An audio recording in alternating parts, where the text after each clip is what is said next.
monismo e panteísmo. A gente vai ver na matéria de teologia, tá? Existe uma matéria específica de teologia, ou poderia ser chamada também de teontologia. Então, uma característica específica do Deus bíblico, ele é pessoal. Ele não se mistura com a criação. Uma coisa é Deus, outra coisa é sua criação. Tá ok? E ele é único. Então, que é outra característica que o diferencia do politeísmo, tá? O monoteísmo, só existe um Deus. Os outros que alegam ser deuses, na verdade, falsos deuses ou demônios. Ok? Então, Deus é uma pessoa, é pessoal, um ser que não está misturado com a sua criação. Uma coisa é Deus, outra coisa é criação, e ele é o único Deus. Onisciente e todo-poderoso. O homem, como criatura de Deus, tem seu fim último em Deus. Seu grande objetivo, seu bem final, né, sua finalidade, que é o seu bem mais alto e seu valor supremo. Deus exige sua obediência, sujeição a seus mandamentos, que neste mundo humano, terreno, tem um caráter de imperativos supremos. Então, aquilo que vem da parte de Deus é um imperativo supremo que está além, está acima de todas as demais regulamentações humanas, ok? Que são superficiais, são periódicas. Assim, pois, na religião cristã, o que o homem o que o homem deve fazer, o que o homem é e o que deve fazer definem-se essencialmente não em relação a uma comunidade humana, como a polis, a qual estava ligada, né, à sociedade grega. Os sofistas, por exemplo, estavam voltados para a democracia, para esse jogo de poder, para essa polis, né, para o discurso na ágora. Então a polis, a sociedade humana, era que mandava. As pessoas dançavam conforme aquilo que tocava, né, de acordo com os interesses do homem. O antropocentrismo. Então isso que regia. O cristão não pode ser guiado pelo um conceito antropocêntrico. Então, mesmo que a sociedade humana aprove certas práticas, e mesmo que elas não sejam ilegais juridicamente, elas não necessariamente são aprovadas dentro de um âmbito da ética e da moral cristã. Então, isso tem que ser observado, isso tem que ser visto, tá ok? Nós temos aí uma situação na qual, mesmo algo sendo legal, não é moral. E aí Paulo diz: tudo me é lícito, mas nem tudo me convém. Então, se ele tomasse parte naquilo que não convém, alguém não poderia acusá-lo juridicamente, incriminá-lo, prendê-lo. Então, diante da sociedade estava tudo bem. Só que diante de Cristo, onde ele diz: tudo me é lícito, mas nem tudo me convém. Não convém a um servo de Deus, não convém a uma serva de Deus, não convém a alguém que é fiel a Cristo, alguém que obedece a Cristo, ok? Então temos essa situação e o cristão tem que estar sempre alerta em relação a ela. Deus exige sua obediência, sujeição aos seus mandamentos, que neste mundo humano terreno tem o caráter de imperativos supremos. Assim, pois, na religião cristã, o que o homem é e o que deve fazer definem essencialmente não em relação a uma comunidade humana, como a polis, ou com o universo inteiro, mas antes de tudo em relação a Deus. O homem vem de Deus e de todo o seu comportamento, incluindo a moral, deve orientar-se para ele como objeto supremo, a essência da felicidade, a beatitude, como se diz, e a contemplação de Deus. O ser humano fica subordinado ao divino e a ordem sobrenatural tem a primazia sobre a ordem humana. Interessante como o cristão analisa a partir desta perspectiva. Então, como eu falei anteriormente, ele tem que ser maduro, racional, tá ok? E honesto para analisar todas as manifestações e julgando-as, né, em relação a ver aquilo que é útil, é verdadeiro e é bom, e aquilo que tem que ser descartado. Mas, além disso, a só próprio ato de julgar, sua capacidade de julgar, toma como pressuposto Deus e a sua verdade. Então, este é o padrão de juízo para ele. Ok? Então, aquilo que atenta contra Deus, contra a sua sagrada escritura, já está de antemão condenado. Tá certo? Não tem para ele validade, não é para ele recomendável. Então, é a partir desse pressuposto, ok? É a partir dessa verdade, dessa medida, desse cânon, que ele analisa todas as coisas. Também a doutrina cristã das virtudes expressa essa superioridade do divino, embora assimile como virtudes fundamentais a prudência, a fortaleza, a temperança, a justiça, já proclamadas por Platão e que são as virtudes morais no sentido próprio. Admite determinadas virtudes supremas ou teologais. Fé, esperança e amor, né? Virtudes teologais, advindas aí da análise, do escrutínio da palavra de Deus. enquanto as fundamentais regulam as relações entre os homens e são, por isso, virtudes em escala humana. As teologais regulam as relações entre o homem e Deus e são, por conseguinte, virtudes em escala divina. É uma ética vertical e uma ética horizontal. Então, aspectos da ética horizontal que são úteis para a vida e sociedade, mas que estão subordinadas à ética vertical ou teologais, que são verdades supremas advindas da própria deidade, advindas do próprio Deus, que são orientação, são o norte, a bússola da sua vida, né? Ele vai se guiar a partir desta verdade suprema. Então é aí onde vemos. Você só vai entender, só vai compreender o progresso da igreja, você só vai compreender a coragem dos mártires a partir do entendimento dessa situação. E que eles estavam sendo guiados, orientados por essa verdade suprema. Que eles tinham esta ética, como colocado aqui, teologal, o vertical. Tá, ok? Então, isso superava até o seu próprio bem-estar. Até verdades universais como o valor da vida, o valor inalienável da vida. Só que para defender a sua vida, negar a sua fé, estava fora de cogitação. Então a sua fé está acima da sua vida. Perceba, né? Que coisa extraordinária. Então Cristo diz, né? Aquele que tentar guardar a sua vida, aquele que tentar proteger a sua vida, perdê-la-á. Mas aquele que entregar a sua vida por amor de mim, achá-la-á. Então essa verdade fica muito clara a partir dessa perspectiva. Uma vez que você tem em Cristo a certeza da sua salvação e de que a sua vida está guardada nele, nem a morte pode remover você dessa certeza. Nem a morte pode superar esta conduta, né? Não pode atrapalhar esta sua decisão. Por quê? Porque você tem a certeza de que, por meio da fé, a sua crença, a sua confiança em Jesus Cristo garante não a você uma vida terrena, mas uma vida eterna que você tem nele. Uma vez que ele morreu e ressuscitou e está vivo, e você crê que ele está vivo, está presente, está com você. Então, diante disso, nem a vida, nem a morte, nem a altura, nem profundidade, nem perigo, nem espada, nada poderá nos afastar do amor de Deus. Somente assim você poderá declarar algo desse tipo. Somente quando você tem essa certeza em Cristo Jesus. Então, essa verdade se tornou superior até a verdade universal, o bem universal que é a vida humana. Para você, sua vida está em Cristo. Coisa maravilhosa, né? O cristianismo pretende elevar o homem de uma ordem terrestre para uma ordem sobrenatural, na qual possa viver uma vida plena, feliz e verdadeira, sem as imperfeições, as desigualdades e injustiças terrenas, propondo a solução de graves problemas do mundo num mundo mais além. Tá ok? O cristianismo introduz uma ideia de uma enorme riqueza moral e da igualdade dos homens. Uma enorme riqueza moral e da igualdade dos homens. Deixa eu ver aqui. Da igualdade dos homens.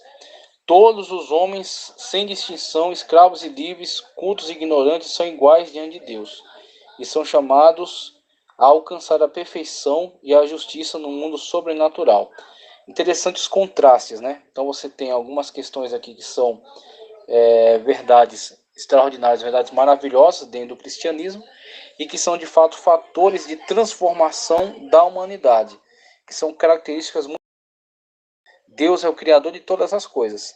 Sendo Deus criador de todas as coisas e criador da raça humana, e aquele que deu ao homem, quando soprou seu espírito, lhe fez imagem e semelhança de Deus e tornou ele um ser diferenciado em relação aos demais, o antigo conceito que havia, tá certo, entre as sociedades, de que haviam homens melhores do que os outros, de que haviam homens mais dignos do que os outros, tá certo? Coisas, por exemplo, que a gente vê até em alguns aspectos do pensamento de Aristóteles, de que, por exemplo, o escravo nasceu para ser escravo. Então, coisas assim que são advindas da mentalidade da época. Não é questão de julgar, não é questão de condenar, mas é uma questão de analisar. São advindas da mentalidade da época. Então, essa mentalidade que olhava para as pessoas, via suas diferenças, seus diferentes históricos, suas diferentes condições, e entendiam até que essas diferenças eram auto-justificáveis por serem mesmo os homens superiores ou inferiores uns aos outros. Tá ok? E a gente vê, por exemplo, isso expresso também no hinduísmo, através, né, do Código de Manu, que legaliza isso e coloca cada pessoa num patamar, tá certo? As estirpes, né? Então você tem os superiores, os medianos e os inferiores. Então isso colocado de forma oficial, de modo que sim possibilite a mudança. A pessoa fique ali congelada dentro daquele determinado estamento social. Então, esses conceitos, dentro de um mundo permeado com esses conceitos, surge o cristianismo. E o cristianismo é herdeiro, tá certo, da cultura judaica, que conhece o Deus bíblico, conhece o Deus criador de todas as coisas, conhece o Jeová, aquele que entregou a lei por meio de Moisés, tá certo? E que em Cristo, seu Filho amado, enviado a nós, cumpre a lei em si mesmo, morre e ressuscita ao terceiro dia e está vivo, está junto com cada cristão, ok? E que é aquele que detém em si a verdade de que todos os homens são iguais diante de Deus, porque todos são igualmente criados por Deus e são imagem e semelhança de Deus, mesmo que esta imagem esteja deturpada pelo pecado. Mas eles são sim imagem e semelhança de Deus, sendo essa imagem restaurada por meio de uma conversão e de uma nova criação que lhe é dada, né, uma regeneração operada pelo Espírito Santo de Deus nele. Então nós temos aí o cristão olha para a vida nesse aspecto. Se em algum momento um cristão agiu diferente disso, é porque não estava agindo em obediência à palavra de Cristo, não estava em obediência ao seu mestre amado, estava em desobediência a ele. Assim era um cristão nominal. Mas o verdadeiro cristão, ele influenciou, ele impactou, ele transformou o mundo através dessa verdade. Todos são criaturas de Deus, né? Todos são iguais diante de Deus, e aqueles que aceitam a Cristo como seu Salvador são feitos filhos de Deus agora, mesmo sendo ricos ou pobres, mesmo sendo letrados ou iletrados. Assim, a igreja era um escândalo para o mundo. A igreja sempre foi um escândalo para o Império Romano, foi um escândalo para o mundo grego, tá certo? O Império Romano que fazia uma grande distinção entre os livres e os escravos, o Império Grego, tá certo? Que valorizava tanto conhecimento e sabedoria, e o cristão valoriza a fé. Então, mesmo que alguém não tenha tanto conhecimento, tanta sabedoria, mas ele tem fé no Cristo que está ressurreto, e Cristo age através dele, e ele opera milagres muitas das vezes através do poder que vem de Cristo. E o cristianismo olha para essa pessoa, independentemente dela ser leiga, aliás, independentemente dela não ser erudita, mas ela é muitas vezes um grande líder em uma comunidade. Então é um escândalo para o mundo grego. É um escândalo para o mundo judeu, que apenas valorizava o circunciso. E agora Paulo diz, a circuncisão é no coração. Tá certo? O judeu é o que é no coração. Os filhos de Abraão são pela fé. E aí o judeu se escandaliza ao ver tantas pessoas do paganismo, tantos gentios, né, tantos goim, que agora estão dentro da igreja, tomam o Antigo Testamento e fazem a leitura e fazem a pregação e explicam, muitas das vezes querem ensinar até aos judeus. E isso para o judeu é um escândalo terrível. Mas aí nós vemos que o cristianismo, nesta forma, nesta maneira, cumpre o objetivo principal, primordial de Cristo. Não vim trazer paz à terra e sim contenda. Nesse sentido, no sentido de que ele vem trazer a verdade, e a verdade muitas vezes escandaliza. A verdade muitas vezes entra em contradição com as situações do momento, da época. Então, o cristianismo vivenciado na sua verdade, ele muitas vezes escandaliza, só que ele denuncia, ele escandaliza porque ele denuncia as falsidades, as mentiras, tá certo? Os equívocos das ideias e das religiões humanas.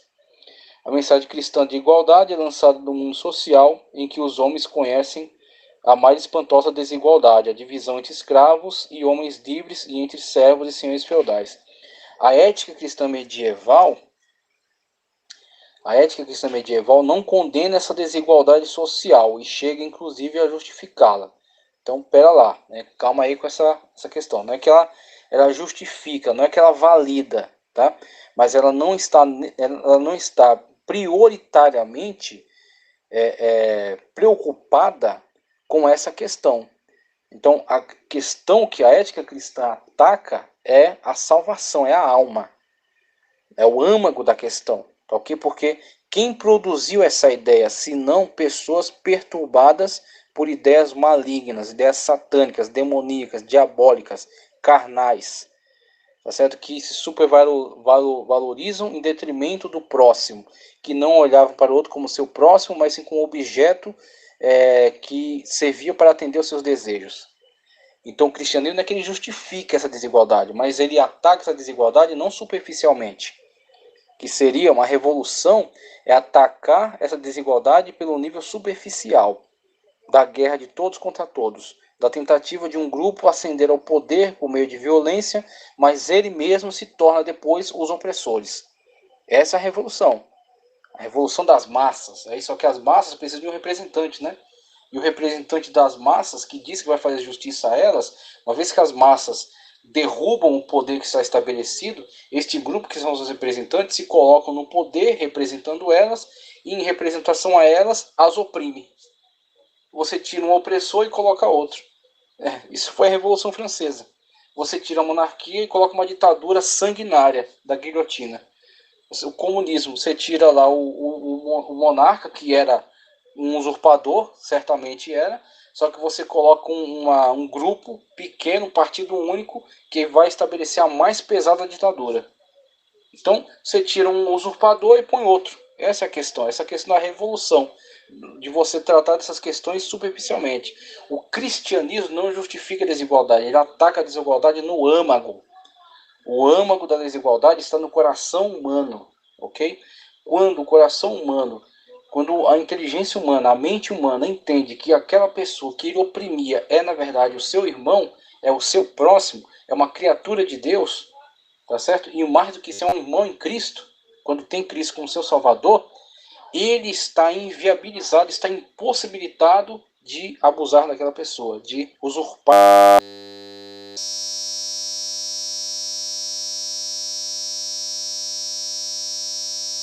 uma criatura, que ele também é uma criatura de Deus. E Deus vai cobrar, porque a alma pertence a Deus.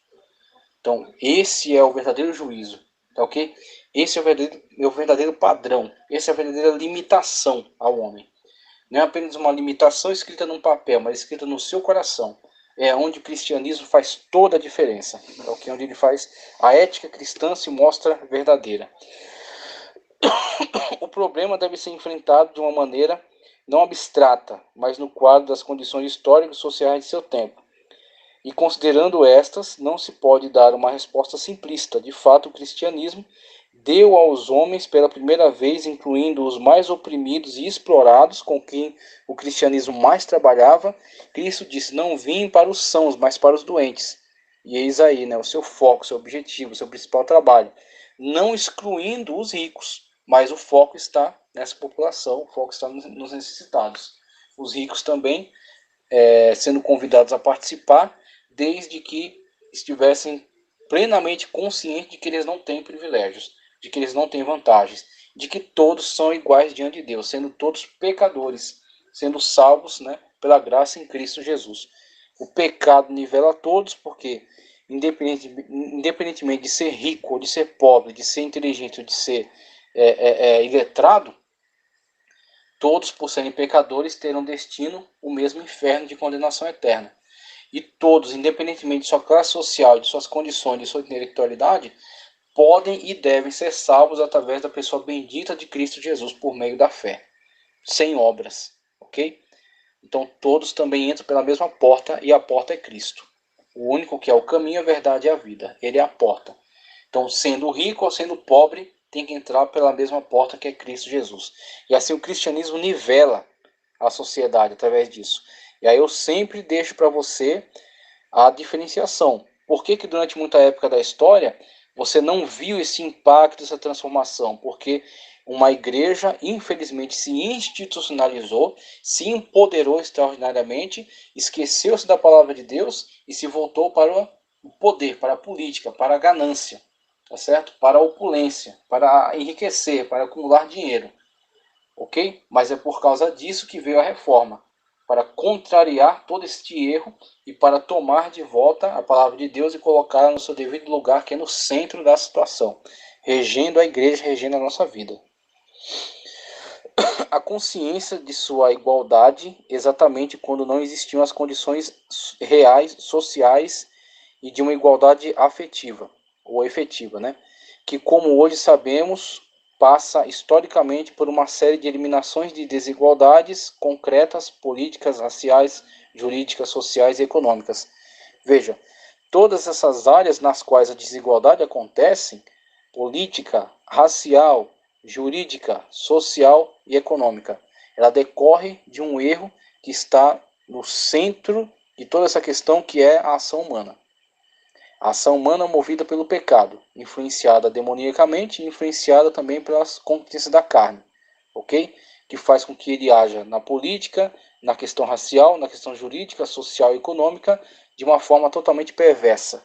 Então não adianta você atacar isso superficialmente, através dessas áreas, remediando com assistencialismo. Você tem que atacar o âmago da situação, que é o ator de toda essa situação, que é aquele que produz essa ação, que é o homem, a humanidade, o antropo, o ser humano. Então, quando o ser humano mudar, no seu interior, no seu íntimo, tá ok?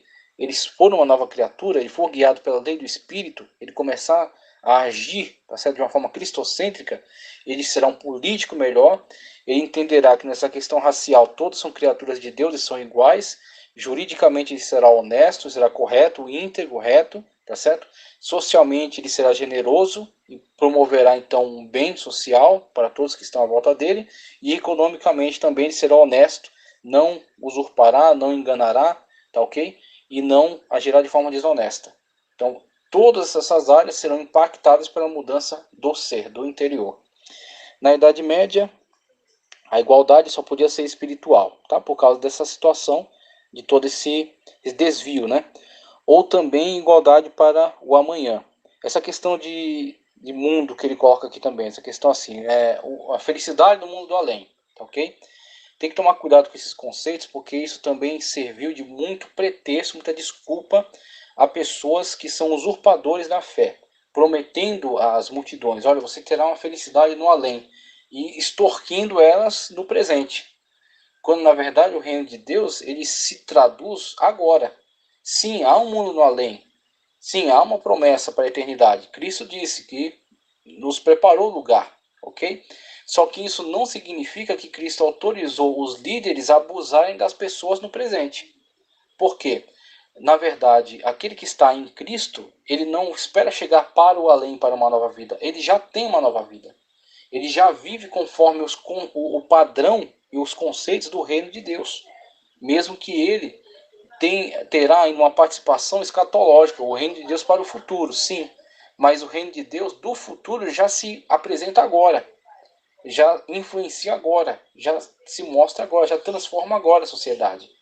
Então, aquele que está dentro do reino de Deus já está vivendo conforme as suas leis, já está andando conforme as suas leis, já é um representante do reino de Deus aqui na terra e já pratica a justiça desse reino futuro aqui, agora, na sua vida, na sua vivência, nas suas atitudes. Então, tem que tomar cuidado com esse negócio de felicidade para o além. Não, você tem um reflexo dela na atualidade, sim, na vida cotidiana, sim. Nós já estamos andando conforme o padrão do reino de Deus. E é somente por isso que a nossa justiça pode exceder a justiça dos fariseus. Somente por isso. Cristo disse: a vossa justiça tem que exceder a justiça dos fariseus. Por quê? Porque nós estamos pautados não nas justificativas, na ética, na moral e nas leis humanas, nos códigos de leis humanos. Não, mas sim no reino de Deus. Muitas das vezes você faz coisas que legalmente não são necessárias. Por exemplo, pedir perdão para uma pessoa. Você não agrediu, você não a roubou, você não a matou, tá ok? Você não matou nenhum ente da sua família, nem tomou nada dela, você não a feriu, mas dependendo da situação, se você pensou mal dela, ou se você tem um rancor contra ela, se você tem uma desavença contra ela, mesmo que juridicamente você não a deva nada, porque não causou prejuízo material para ela, mas espiritualmente você sabe que precisa se reconciliar com ela. Cristo falou, né, quando você está indo entregar a oferta no altar, né, antes disso, vai e reconcilia-se com o teu inimigo, com o teu adversário. Então, acerca do perdão, é uma ética do reino de Deus, que se sobrepõe à ética humana. Então, mesmo que você não tenha materialmente produzido nenhum prejuízo para aquela pessoa, mas espiritualmente você sabe que tem que se reconciliar com ela. Ok? Você vai tomar como padrão o perdão que Deus concedeu em relação a você. Mesmo você sendo um grande pecador, você não tendo feito nada em prol de ser perdoado, Cristo, unicamente pela graça, te perdoou e estabeleceu você novamente em comunhão com Deus, tá ok? E deu a você acesso às mansões celestiais. Então, tomando esse perdão de Deus para com você como paradigma, que você perdoa o seu próximo. Você perdoa o seu inimigo, você perdoa aquele que te agrediu, ou você perdoa até aquele contra quem você pensou um mal. Você vai e pede perdão a ele. Você perdoa e você também é perdoado. Isso é padrão do reino de Deus. Isso está acima das leis humanas. O Código Civil, o Código Penal nem vai tratar acerca disso, porque não está no nível deles, mas está no padrão do Código de Leis do Espírito Santo. Andeis conforme as leis do Espírito e não cumprireis a vontade da carne. Isso é cristianismo que impacta o mundo. Isso é cristianismo que transforma a história. Tá ok? Veja só. Por isso tinha de coexistir necessariamente com a mais profunda desigualdade social, nesse contexto no qual a verdade bíblica não está sendo vivida, né? Enquanto não se criassem as bases materiais e as condições sociais para uma igualdade efetiva. Assim, pois, a mensagem cristã tinha um profundo conteúdo moral na Idade Média, isto é, quando era completamente ilusório e utópico propor-se a realização de uma igualdade real de todos os homens. Contudo, interessante, a igualdade real ainda não era possível. Haveriam necessariamente diversas transformações sociais para se chegar a isso, tá ok? Mas já havia uma mudança interna que produziriam essas transformações sociais. Sem essa mudança interna, o mundo permaneceria no mesmo caos e desigualdade que se encontrava naquela época. Ok? Se o cristianismo não tivesse o papel importante que teve, o mundo ocidental que nós conhecemos na época, onde existe liberdade, onde existe igualdade entre as pessoas, onde existe democracia, ele não seria possível. Mesmo a democracia que se praticou na polis, na cidade grega, ela não é uma democracia que visava a igualdade de todos os homens, porque somente os que participavam da democracia grega eram cidadãos gregos livres. Escravos nem pensar, mulheres então nem pensar. Essa igualdade que nós temos hoje, essa igualdade universal de todas as pessoas humanas, e isso é mérito do cristianismo, que incutiu na mente do homem de que todos são criaturas de Deus. Sem isso, sem esse mundo ocidental que nós temos hoje. Então, é devido sim à influência do cristianismo. Ok? Assim, pois, a mensagem cristã, como já falei, vamos ver. Contudo, a ética cristã tende a regular o comportamento dos homens com vistas a outro mundo. Então, seu fim, a sua finalidade, né, está nesta vida perfeita em Cristo Jesus. Só que ela interfere na vida da atualidade, porque você anda conforme os padrões deste mundo, do mundo do além, não do mundo daqui. Tá ok? Do mundo de Cristo, o reino de Cristo, tá certo? Do seu padrão. E uma ordem sobrenatural, colocando o seu fim, o valor supremo, fora do homem, isto é, em Deus. Disso decorre que, para ela, a vida moral alcança a suprema realização somente quando o homem se eleva a esta ordem sobrenatural. E daí decorre também os mandamentos supremos que regulam o seu comportamento e dos quais derivam todas as regras de conduta. Procedem de Deus e apontam para Deus como fim último. Olha aí, a ética do cristianismo como ética de fim, né, de finalidade, né, de bem final. O cristianismo, como religião, oferece assim ao homem certos princípios supremos morais que, por virem de Deus, têm para ele o caráter de imperativos absolutos e incondicionados ou incondicionais. Aí você tem aquilo que já falamos de causalidade, Deus é a causa de todas as coisas. Teleologia, existe um fim, né, a ser cumprido, realizado em todas as coisas. E você tem a questão do bem, né, essa ética do bem como fim último, ok? Então, se em algum momento você toma decisões que necessariamente serão pragmáticas e utilitaristas, elas são situacionais, né? Elas são para aquelas circunstâncias, circunstanciais, aliás, são circunstanciais. A sua vida, a sua ética, a sua moral, ela não é guiada por ótica pragmatista ou utilitarista. Ela é guiada, sim, por esta ótica na qual existe um bem final que é Cristo. Existe